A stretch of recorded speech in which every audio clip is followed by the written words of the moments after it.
Hello students, welcome to from the basics YouTube channel. मैं हूं औरूप सेठ एंड आप लोग देख रहे हैं काइनेटिक थ्योरी ऑफ गैस के अंदर एक बहुत ही इंटरेस्टिंग सीरीज़ जो कि हम पूरा बेसिक से समझाने की कोशिश कर रहे हैं। और आज का क्लास होगा equipartition law of energy and degree of freedom के ऊपर। ठीक है, तो बेसिकली डिग्री ऑफ फ्रीडम को हम एकदम पूरा अच्छे तरीके से एंड बेसिक से समझेंगे। उसके बाद इक्विपार्टीशन लॉ क्या होता है उसको देखेंगे। पहले डिग्री ऑफ फ्रीडम देखना होगा, नहीं तो इक्विपार्टीशन लॉ ऑफ एनर्जी समझ नहीं पाओगे। ठीक है, तो बेसिकली हम जो पिछले क्लास में डिस्कस किए थे उसका रिलेशन मतलब यहाँ पे क्या है ना, हर एक टॉपिक इंटरलिंक्ड है। ठीक है, जो पिछला टॉपिक हम किए थे, पिछले टॉपिक में हम आरएमएस वेलोसिटी को डिड्यूशन किए थे उसका। ठीक है, और उसका रिलेशन जो था बेसिकली तीन रिलेशन मिला था। √3 kBT/m for a single molecule, √3 RT/m0 for 1 mole, √3 μRT/m for n mu mole gas. तो बेसिकली इस टाइप में हम लोगों को आरएमएस वेलोसिटी मिला था and kinetic interpretation of temperature को बहुत अच्छे तरीके से समझे थे। एंड वहाँ से कौन सा रिलेशन यूज़ होगा यहाँ पे वो आज हम बोल देते हैं। देखो क्या है, वहाँ पे एक सिंगल मॉलिक्यूल का जब हम एनर्जी देख रहे थे वो मिल रहा था 3/2 into R into T. Right, एक सिंगल मॉलिक्यूल का एनर्जी ये मिल रहा था 3/2 आर इंटू टी। सॉरी, गलत बोल रहा हूँ, ये एक मोल के लिए है। 3/2 इंटू के बी इंटू टी मिल रहा था, 3/2 इंटू के बी इंटू टी मिल रहा था। ठीक है, एक बार देख लेना वीडियो को जाके, तब याद आ जाएगा। ठीक है, ये सिंगल मॉलिक्यूल के लिए मैं जो बोल रहा हूँ, फॉर ए सिंगल मॉलिक्यूल। ठीक है, मॉलिक्यूल। अब देखो यहाँ पे, हाँ, एक मोल अगर लोगे तो क्या होगा, इसको Na एवोगाड्रो नंबर से मल्टीप्लाई करना होगा तो 3/2 RT हो जाएगा एक मोल के लिए। अगर तुम n मोल ले लेते हो तो 3/2 इंटू म्यू से मल्टीप्लाई करना होगा, तो ऐसे हो जाएगा। तो इस तरीके से धीरे धीरे ये एक्सटेंड होगा। तो फॉर ए सिंगल मॉलिक्यूल अगर हम देखते हैं तो बेसिकली 3/2 kB इंटू टी है। राइट, तो अब इसमें ये U क्या था, U is the total energy of a single molecule. मतलब वो होता था, है ना, सिंगल मॉलिक्यूल का टोटल एनर्जी। अब देखो एक मॉलिक्यूल जो है, अगर हम डिग्री ऑफ फ्रीडम पे जाएं, एक मॉलिक्यूल जो है उसका कितना डिग्री ऑफ फ्रीडम पॉसिबल है। डिग्री ऑफ फ्रीडम का मतलब क्या है, फ्रीडम मतलब आसान है ना। फ्रीडम मतलब मूवमेंट किस डायरेक्शन पे पॉसिबल है। जैसे मान लो अगर ये मेरा पेन है, मेरा पेन को यहाँ पे अगर फिक्स्ड कर देते हैं तो इसका फ्रीडमनेस चला गया, है ना। इसका जो इधर ट्रांसलेट ये कर रहा था ये और नहीं कर सकते। तो ये बेसिकली ऐसे रोटेट करने के लिए इसके पास सिर्फ फ्रीडम है।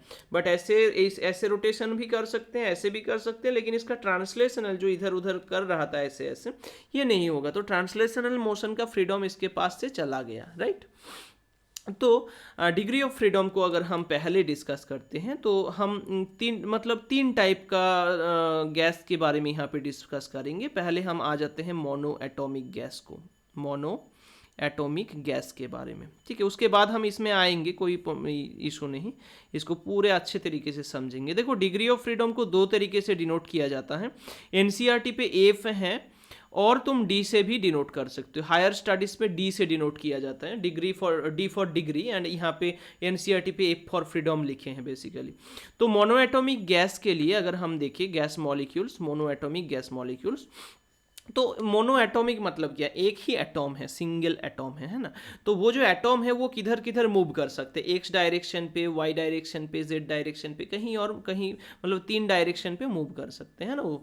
और अगर तुम रोटेशनल इक्विलिब्रियम को देखोगे कि रोटेट क्या कर सकते हैं सर, वो ऑब्वियसली रोटेट तो होगा, लेकिन रोटेशनल देखो, जनरली ट्रांसलेशनल काइनेटिक एनर्जी तुम पढ़े हो जो कि ½ mv² होता है, लेकिन रोटेशनल काइनेटिक एनर्जी क्या होता है, ½ I ω² होता है।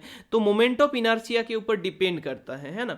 अब जो पार्टिकल गैस मॉलिक्यूल की बात कर रहे, कितना छोटा होता है वो तो समझ है तुम लोगों को कि उसका रेडियस कितना होता है, उसका मास कितना होता है, बहुत ही नेग्लिजिबल होता है।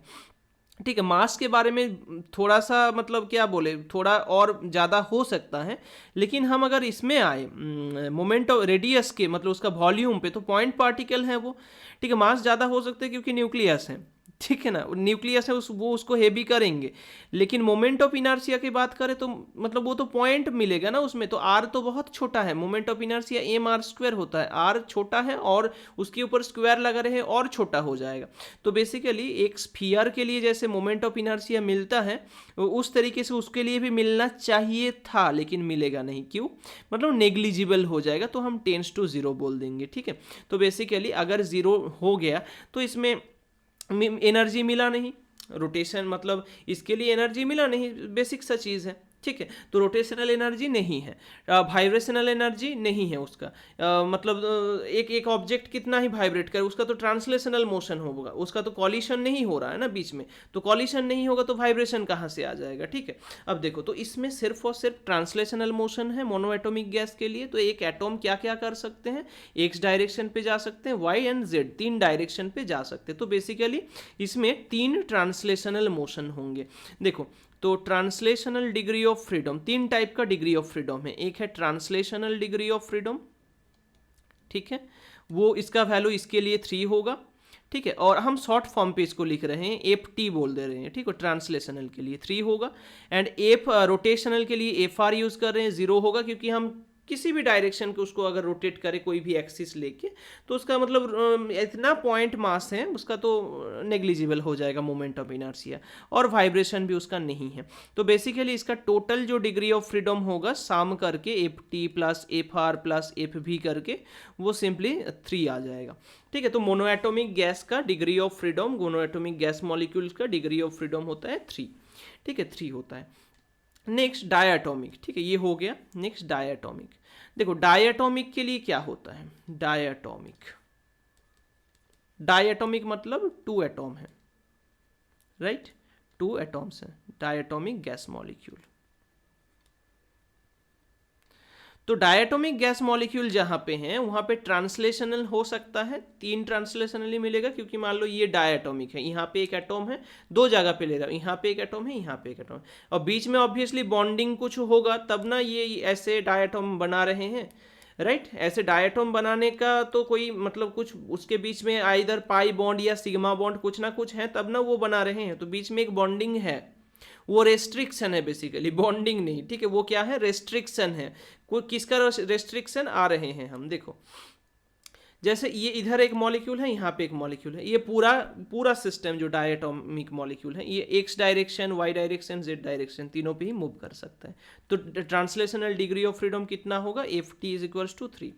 ठीक है, क्या ये इसका रोटेशनल डिग्री ऑफ फ्रीडम मिलेगा, देखो एटॉम्स तो बहुत दूर है ना, अगर मान लो यहाँ पे एक्सिस है, ये जेड एक्सिस है, तो जेड एक्सिस के अबाउट घूम सकता है, घूम रहे हैं सर, तो डिग्री ऑफ फ्रीडम मिलेगा सर, ऑब्वियसली मिलेगा, क्योंकि यहाँ पे डिस्टेंस तो है ना, पॉइंट मास दूरी पे अगर होगा, उसका मास है, मास 0 नहीं है, उसका मास है, दूरी ज़्यादा है, तो ऑब्वियसली मोमेंट ऑफ इनर्शिया मिलेगा, तो रोटेशनल डिग्री ऑफ फ्रीडम मिलेगा इसमें। ठीक है, इसका वैल्यू आएगा। ओके, नेक्स्ट ये क्या था, जेड एक्सिस था, इधर क्या है सर, इधर मान लो वाई एक्सिस है या एक्स एक्सिस, कुछ भी ले सकते हो, इधर एक एक्सिस है, तो ऐसे घूम सकते हैं सर, यस घूम सकता है, ऐसे घूमेंगे कोई प्रॉब्लम नहीं, तो इधर भी घूम सकते हैं सर। इस एक्सिस के अबाउट कैसे घूमेंगे, ये इस एक्सिस के अबाउट कैसे घूमेंगे, ये तो ऐसे ही अलाइंड था ना, तो इसके अबाउट घूम रहा था, इसके अबाउट घूम रहा था, इस एक्सिस के अबाउट नहीं घूम पाए, घूमेंगे कैसे, घूमेंगे तो ऐसे घूमना होगा, इसको घूमेंगे तो ऐसे, तो एक्सिस के ऊपर ये दो जो एटॉम है, ये एटॉम एंड ये एटॉम, ये एक्सिस था, ठीक है, इसके साथ पैरेलल इसके ऊपर एक्सिस है, इसके ऊपर अगर एक्सिस है तो एटॉम्स क्या है, ये दोनों एटॉम्स ही उस एक्सिस के ऊपर लाई कर रहा है, तो इसको घुमाएंगे तो एटॉम्स क्या है, ऐसे फील होगा कि इसका ये पॉइंट पार्टिकल्स जो है एक्सिस के ऊपर ही घूम रहा है, एक्सिस के ऊपर ही घूम रहा है, तो मोमेंट ऑफ इनर्शिया तो 0 हो जाता है। ये पहले भी देखे हो हम, सिस्टम ऑफ पार्टिकल्स पे हम खुद पढ़ाए थे इसको, राइट, जहाँ पे एक इस टाइप का सिस्टम था कि यहाँ पे पॉइंट पार्टिकल्स हैं, अगर यहाँ पे इस डायगोनल के अबाउट ये घूमे तो इसका मोमेंट ऑफ इनर्शिया कितना होगा, तो हम इसके और इसके लिए 0 कर देते थे, याद करो, है ना, इसके लिए क्यों 0 करते थे, क्योंकि पॉइंट पार्टिकल्स हैं, उसका तो मतलब डायमीटर रेडियस है ही नहीं, रेडियस नहीं होगा तो मोमेंट ऑफ इनर्शिया कहाँ से आएगा। तो 2 मिलेगा यहाँ पे बेसिकली, एक इसके लिए, ठीक है, एक इसके लिए, दूसरा इसके लिए, ठीक है, इसके अबाउट घूम सकते, पर इसके अबाउट कैसे, ऐसे घूम के तो ऐसे नहीं घूमेंगे ना, ये यहाँ पे ये वाला पॉइंट फिक्स्ड है, ये वाला पॉइंट किधर किधर भी मूव नहीं करेंगे, ठीक है। देखो y इधर, बट एक्स एक्सिस के अबाउट घूमना है तो ऐसे ही घूमना होगा, अदरवाइज कोई ऑप्शन ही नहीं है। तुम देख लो, खुद देख लो करके, किसी एक्सिस की ओर इसको अलाइन करो पहले, किसी एक्सिस की ओर। y पे घूम रहा है सर, z पे घूम रहा है सर, बट इस पे कैसे घूमेंगे, ऐसे घूमना होगा। तो बेसिकली दो मिल रहा है, तो degree of freedom for rotational motion दो मिला, एंड वाइब्रेशन इसमें होगा नहीं, ज़ीरो मिल जाएगा। तो बेसिकली इसमें ट्रांसलेशनल डिग्री ऑफ फ्रीडम 3 मिला, ये 2 मिला। हाँ, तो सम कितना होगा टोटल डिग्री ऑफ फ्रीडम, तो F T plus F R plus F B मिला के 5 आ जाएगा। तो डायटोमिक मॉलिक्यूल का डिग्री ऑफ फ्रीडम कितना होता है, 5 होता है, ठीक है। तो डिग्री ऑफ फ्रीडम एफ का वैल्यू कितना होता है, 5 होता है। अभी देखो ट्राइएटॉमिक जब हम बोलेंगे, ट्राइएटॉमिक दो टाइप का हो सकता है। ट्राइएटॉमिक मॉलिक्यूल्स क्या हो सकता है, दो टाइप का हो सकता है, ठीक है। लिख लिए हो आई होप, ठीक है। ट्राइएटॉमिक जो होता है दो टाइप का। तो ट्राइएटॉमिक कितना टाइप का, दो टाइप का। एक है लीनियर ट्राइएटॉमिक, लीनियर, दूसरा है नॉन लीनियर, नॉन लीनियर, ठीक है। लीनियर का एग्जांपल जैसे कुछ मतलब CH2 को मान सकते हो, CHH, मेरे को पता नहीं इसके बीच में एंगल कितना होता है, लेकिन अगर मतलब ऐसे ऐसे होता है ना बॉन्ड, मतलब एक लीनियर पे होता है तो ये होगा, नहीं तो मेरे को इतना याद नहीं बॉन्ड क्या एंगल करते हैं या एंगल नहीं करते, इतना मेरे को पता नहीं है।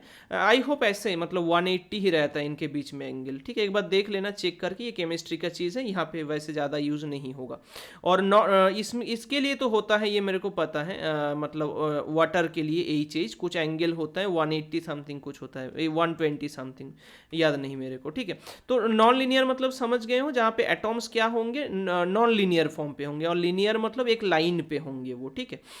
तो हम मान रहे हैं कि यहाँ पे एक एटॉम है, यहाँ पे एक एटॉम है, यहाँ पे एक एटॉम है, ठीक है। तो इसको देखो, डायटोमिक, ट्राइएटॉमिक हम जो या मोनो एटॉमिक जो बोल रहे हैं ना, इसका डिग्री ऑफ फ्रीडम तो हर टाइम पे ये ऐसे ट्रांसलेशनल इतना है, रोटेशनल इतना है, वाइब्रेशनल इतना है, करना मुश्किल है, डिफ़िकल्ट है ना। जैसे जितना हम अभी इसके बाद नॉन लीनियर पे जाएंगे, फिर ट्राइएटॉमिक से मतलब 4 एटॉम्स वाला पे जाएंगे, तो दिक्कत होगा ना उसमें।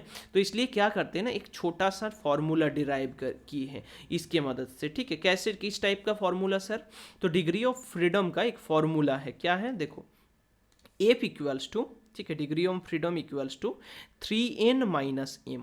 ये क्या है सर, ये किस टाइप का फॉर्मूला है, थोड़ा समझाइए, समझ नहीं आया। देखो n क्या है, n है जितना नंबर ऑफ एटॉम्स होंगे, ठीक है, जितना नंबर ऑफ एटॉम्स उस मॉलिक्यूल पे होंगे। और m क्या है, m होंगे कॉन्स्टेंट, ठीक है, कॉन्स्टेंट, कॉन्स्टेंट मतलब क्या है, कॉन्स्टेंट, कॉन्स्टेंट मतलब ऑब्स्टकल भी बोल सकते हैं हम, ऑब्स्टकल, ऑब्स्टकल या बॉन्डिंग भी बोल सकते हैं, ठीक है, बॉन्डिंग। तो बेसिकली कांस्टेंट क्या करेंगे, रोकेंगे किसी भी चीज़ को, ठीक है, रेजिस्ट करेंगे। अगर मान लो घूमना चाह रहे तो घूमने नहीं देंगे, वाइब्रेशन करना चाह रहे कोई करने नहीं देंगे, तो इसको कांस्टेंट बोलते हैं, ठीक है। जैसे यहाँ पे हम जितना भी बॉन्ड लेते हैं ना, मान लो जैसे यहाँ पे दो एटॉम था, दोनों के बीच में कुछ बॉन्डिंग था, बॉन्ड था, तो उसको बेसिकली कांस्टेंट बोला जाता है। मान लो डायटोमिक, तो डायटोमिक में दो मॉलिक्यूल हैं और उसके बीच में एक बॉन्ड है, तो वो m का वैल्यू 1 हो जाएगा क्योंकि एक बॉन्ड है, ठीक है। अगर मान लो ट्राइएटॉमिक होगा, ठीक है, लीनियर ट्राइएटॉमिक होगा, अगर 1 2 3, तो बीच में कितना बॉन्ड है, दो बॉन्ड है। अगर मान लो यहाँ पे 1 2 3 नॉन लीनियर ट्राइएटॉमिक, कितना बॉन्ड है, 1 2 3, तो इसमें m का वैल्यू 3 होगा। तो इस तरीके से ये बॉन्ड को इंडिकेट कर रहे हैं या कॉन्स्टेंट को इंडिकेट कर रहे हैं, ठीक है। तो देखो इस फॉर्मूला को यूज़ करके हम कितने आसान तरीके से ये जो डिग्री ऑफ फ्रीडम्स हैं वो निकाल सकते हैं, ठीक है। पहले हम मोनो से ही एक बार एक्सपेरिमेंट स्टार्ट करते हैं। मोनो का नॉर्मली कितना मिला था, 3 मिला था ना। देखो तो मोनो एटॉमिक कितना एटॉम है सर, तो एफ मोनो एटॉमिक कितना एटॉम था सर, एक एटॉम, तो 3 × 1 कितना, क्या कोई बॉन्डिंग था, कहाँ बॉन्डिंग होगा, एक एटॉम है तो 0 मतलब 3 था। अभी अगर मान लो एफ डायटोमिक के लिए देखोगे तो कितना एटॉम है सर, 2 एटॉम है, तो 3 × 2 माइनस कितना बॉन्ड है सर, एक बॉन्ड है तो 5, ठीक है। Triatomic, right, linear triatomic, linear triatomic के लिए कितना आएगा, अभी हम डिस्कस नहीं किए हैं उस प्रोसेस पे, पर ये प्रोसेस आ गया है ना, तो इससे कर लो, कोई आसान मतलब इतना कॉम्प्लिकेशन पे सोचने की क्या ज़रूरत है ना। तो इस प्रोसेस पे अगर कर लोगे कितना आएगा, 3 एटॉम है टोटल, तो एफ इक्वल्स टू कितना आएगा, 3 × 3, ठीक है, 3 इंटू एन का वैल्यू 3 है, माइनस 2 बॉन्डिंग है यहाँ पे, तो 2 इक्वल्स टू कितना आएगा, 3 इंटू 3 9 माइनस 2 दैट इज 7 हो जाएगा। तो लिनियर ट्राइएटॉमिक के लिए डिग्री ऑफ फ्रीडम होता है 7। अगर हम मान लो नॉन लीनियर ट्राइएटॉमिक लेंगे तो क्या होगा, नॉन लीनियर मतलब ट्राइंगल जैसा शेप होगा, यहाँ पे एक एटॉम, यहाँ पे एक एटॉम, यहाँ पे एक एटॉम। तो एप का वैल्यू कितना होगा, 3 इंटू एन, 3 इंटू 3 माइनस 3 हो जाएगा, क्योंकि बॉन्डिंग तो 3 ही है ना। 3 इंटू 3 9 माइनस 3 मतलब आंसर आ जाएगा 6। तो इसमें डिग्री ऑफ फ्रीडम कितना होगा, 6 डिग्री ऑफ फ्रीडम होगा इसका। ठीक है, तो इस तरीके से बेसिकली इस पॉइंट तक ही है, मतलब 4 केसेस हैं, 3 atomic molecule, diatomic, monoatomic and triatomic, 3 case के लिए टोटल 4 हैं, क्योंकि ट्राइएटॉमिक के अंदर 3 है। ठीक है, तो इस तरीके से तुम डिग्री ऑफ फ्रीडम को आसानी से निकाल सकते हो। तो इस फॉर्मूला को याद रखना है सिंपली। तो डिग्री ऑफ फ्रीडम जो है हम समझा दिए हैं पूरा, है ना। अगर कोई डाउट है तो मेरे को कमेंट कर देना इसके बारे में। अभी हम इक्विपार्टीशन लॉ ऑफ एनर्जी को डिस्कस करेंगे। छोटा सा चीज़ है लेकिन स्टेटमेंट बहुत ही इंटरेस्टिंग है। देखो, इसको पहले समझते हैं, उसके बाद स्टेटमेंट तुम खुद लिखोगे, मैं ये कॉन्फर्म बोल रहा हूँ, तुम खुद लिख पाओगे इसको। देखो, इतना कॉम्प्लिकेशन नहीं है इसमें। क्या है ना, देखो ये क्या था, U equals to 3/2 into KB into T था। तो ये किसका था, क्या एनर्जी है, एक मॉलिक्यूल का था, राइट। एक सिंगल एटॉम या सिंगल मॉलिक्यूल का टोटल एनर्जी था ना, इक्वल्स टू टोटल एनर्जी मतलब X direction, Y direction, Z direction, तीनों डायरेक्शन पे उसका मोशन हो रहा है। मतलब इसको हम सिंपली ऐसे लिख सकते हैं, हाफ एम वी स्क्वायर बार लिख सकते हैं। एंड ये 3 होगा, हाफ एम इंटू 3 चीज़ का साम होगा, half M we square v x square bar plus half M we Y square का bar plus half M V Z square का बार, 3 चीज़ का काइनेटिक एनर्जी का साम। अभी ये 3 का तो वैल्यू सेम है ना, 3 का वैल्यू तो सेम है, राइट।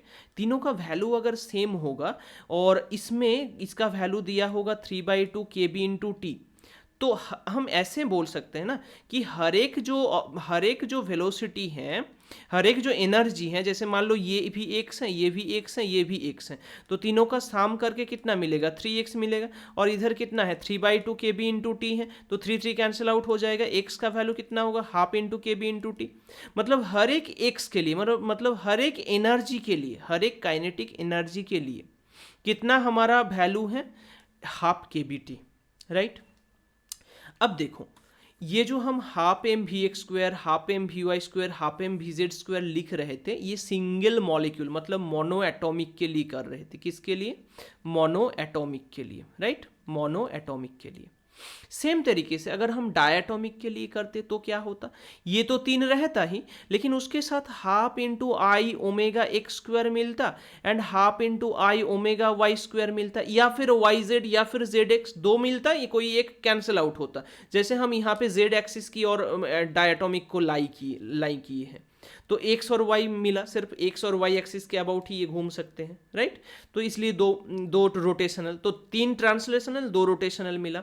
तो बेसिकली इसके लिए ये दोनों ही इसके साथ जुड़ जाता, राइट, तो 5 हो जाता टोटल। तो देखो इसमें 5 हो जाता, लेकिन मोनो पे कितना हो रहा था, 3 हो रहा था। तो बेसिकली इससे एक छोटा सा चीज़ दिमाग में स्ट्राइक नहीं कर रहा है क्या, कि सर हम देख रहे थे कि एक पर्टिकुलर एनर्जी के लिए half into KB into T मिल रहा था, half into KB into T करके हम डिस्ट्रीब्यूट कर पा रहे थे, right, half into KB into T करके डिस्ट्रीब्यूट कर पा रहे थे। जैसे ट्रांसलेशनल पे ये पॉसिबल है, क्या सर रोटेशन पे भी ये पॉसिबल है, ऑब्वियसली पॉसिबल है, क्यों नहीं। और ये एक्सपेरिमेंटली देखा भी क्या है कि रोटेशन को भी अगर तुम इंक्लूड करते हो, जैसे डायटॉमिक पे टोटल 3 एनर्जी मिलेगा ट्रांसलेशनल से, 2 मिलेगा रोटेशनल से, तो 3/2 KB/t आएगा ट्रांसलेशनल से एंड 2/2 KB/t आएगा रोटेशन से, ठीक है। तो टोटल मिलेगा 5/2 KB/t, राइट। तो बेसिकली यहाँ पे क्या हो रहा है, यहाँ पे 3 जो है ना, ये एप को इंडिकेट कर रहा है। जैसे हम मोनो एटॉमिक सिंगल एटॉम के लिए, सिंगल मॉलिक्यूल के लिए डिस्कस कर रहे थे, उसमें 3/2 मिला था, तो उसका डिग्री ऑफ फ्रीडम भी तो 3 एप इक्वल्स टू 3 ही होता है। डायटॉमिक के लिए कितना मिलेगा, 5/2 KB/t। तो इस तरीके से हम डायरेक्टली ये बोल सकते हैं कि एप का वैल्यू यहाँ पे 5 है, तो 5/KB/t मिल रहा है, 5/2 KB/t मिल रहा है इसका टोटल एनर्जी। तो हम ये जो एनर्जी है इसको ऐसे क्या नहीं बोल सकते हैं कि U equals to F/2 kBt। Obviously बोल सकते हैं सर कि पर डिग्री ऑफ फ्रीडम के लिए हाफ केबीटी करके डिस्ट्रीब्यूट हो रहा है। जैसे ये वाला डिग्री ऑफ फ्रीडम मतलब एक्स एक्सिस पे मूवमेंट के लिए हाफ केबीटी, वाई एक्सिस के लिए मूवमेंट के लिए हाफ केबीटी, जेड पे half KBT, rotation X axis की और एक्स एक्सिस की rotation half KBT, Y axis की और रोटेशन हाफ केबीटी। बस यही तो मैटर है, यही तो equi partition, why it is equi partition law. Because जो टोटल एनर्जी है 3/2 kBt वो इक्वल पार्ट पे डिवाइड हो रहा है। कहाँ पे? पर डिग्री ऑफ फ्रीडम पे। तुम रोटेशनल चाहे ले लो, वाइब्रेशनल ले लो, ये मतलब ट्रांसलेशनल ले लो, हर केस के लिए हाफ केबीटी करके डिस्ट्रीब्यूट हो रहा है। तो ये इक्विपार्टीशन लॉ का क्या स्टेटमेंट नहीं हो सकता कि फॉर एनी एटॉम और for any molecule the energy distributed per degree of freedom is 1/2 kBt। बस यही तो स्टेटमेंट है कि पर डिग्री ऑफ फ्रीडम पे हाफ kBt करके डिस्ट्रीब्यूट हो जाता है। बस तो स्टेटमेंट लिख लो, कितना आसान है देखो, ये इतना डिफिकल्ट नहीं है। तो स्टेटमेंट क्या है इसका? स्टेटमेंट कि फॉर एनी एटॉम और मॉलिक्यूल, अगर हम बात करें मॉलिक्यूल, इट्स अच्छा total okay for any degree of freedom for any atom or molecule, the total amount of energy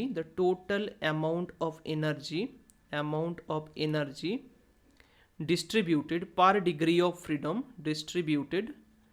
per degree of freedom पे जितना डिस्ट्रीब्यूट होता है इज 1/2 kBt। बस यही स्टेटमेंट है कि पर डिग्री ऑफ फ्रीडम पे 1/2 kBt करके डिस्ट्रीब्यूट हो जाता है एनर्जी। ठीक है, कोई भी एक मॉलिक्यूल या सिस्टम के लिए टोटल तो फिर टोटल एनर्जी मिल जाएगा। अगर उस मॉलिक्यूल का डिग्री ऑफ फ्रीडम पता है तो हाफ kBt से उसको मल्टीप्लाई कर देंगे, तो यहाँ से टोटल एनर्जी का एक्सप्रेशन आ जाएगा। Total energy of A molecule कितना होगा? U equals two degree of freedom into her degree of freedom के पे kBt था, तो U का वैल्यू हो जाएगा F/2 kB into T. Next दिन ये रिलेशन बहुत यूजफुल होगा नेक्स्ट क्लास में।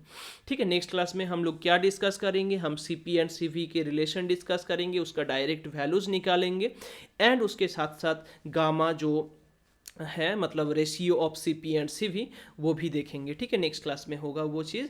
आज के क्लास के लिए इतना ही। ठीक है, आई होप पूरा समझ आ गया होगा, क्योंकि हम बहुत ही बेसिक से इसको समझाने की कोशिश किए हैं। अगर फिर भी किसी को कुछ डाउट रह गया होगा तो ऑब्वियसली कमेंट सेक्शन पे कमेंट करना। ठीक है, तो पूरा स्टेटमेंट एंड सब कुछ नोट डाउन कर लिए होंगे आई होप। अगर नहीं किए हो तो नोट कर लो, क्योंकि मैं जैसे कई हर एक टॉपिक्स कवर कर रहा हूँ हर एक चैप्टर का, तो आई होप कोई डाउट भी नहीं होगा एंड कोई दूसरा कोचिंग भी लेने की ज़रूरत नहीं होगा। यहाँ से ही सब कुछ प्रिपरेशन हो जाएगा तुम लोगों का। ठीक है, तो हर एक चीज़ को नोट डाउन करो एंड कॉन्सेप्चुअली चीज़ को समझो, रिपीटेडली देखते रहो कि क्या बोल रहा हूँ। हर एक पॉइंट इंपॉर्टेंट है जो मैं बोल रहा हूँ। ठीक है, तो ठीक है, अगर वीडियो पसंद लगा तो वीडियो को सब्सक्राइब मतलब वीडियो को लाइक एंड शेयर करना एंड चैनल पे अगर नया हो तो चैनल को सब्सक्राइब करके बेल आइकन को प्रेस करना, ताकि इस रिलेटेड नया इन्फॉर्मेटिव एजुकेशन रिलेटेड वीडियो सबसे पहले मिल सके। ठीक है, okay, thank you for watching this video, thank you so much.